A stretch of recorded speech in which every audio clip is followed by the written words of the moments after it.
এই সরো তো, এখানে বসে একটা শুট করব আমি। করবো মানে? হ্যাঁ, অন্য কোনো চেয়ারে বসো। আরে এখানে বসেই করব ফটোশুটটা। আরে 15 বছর ধরে আমি এই চেয়ারে বসে আছি। হ্যাঁ, চেয়ার ছাড়ো। আরে সরো। আরে সরো বললে সরতে পারবো না আমি। হ্যাঁ, অন্য কোনো চেয়ার নিয়ে নাও। আরে শপথ গ্রহণ কমপ্লিট। তা আমি কি করব? দরকার হলে তুমি অন্য কোনো সিকিউরিটি চেয়ারে বসো। সিকিউরিটি চেয়ারে আমি বসবো? হ্যাঁ। ইম্পসিবল। 15 বছর ধরে আমি এই চেয়ারটাতে বসে আছি। 15 বছর। ভগবান, তুমি বোঝো, তুমিও কারো চেয়ার ছেড়ে এখানে এই গদিতেই বসছিলে। আমি ভুলে গেছি কটা চেয়ার ছেড়েছিলাম। সরো।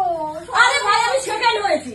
আমার কি হারিয়েছে নাকি? আমি সেকেন্ড হয়েছি। আমি এই চেয়ার ছাড়বো না। যখন বুদ্ধদেব বাবুকে হারিয়ে বসেছিলেন সেটা মনে নাই? সে তো 34 বছর আগে। সরো সরো সরো সরো। আরে চেয়ার আমি দেবো না, এটা আমার চেয়ার। না, সরো। শোনো, বেশি কথা বললে আমি চেয়ার নিয়ে চলে যাবো। না, না, এই চেয়ার না, আমার, না। চেয়ার আমার, চেয়ার আমার।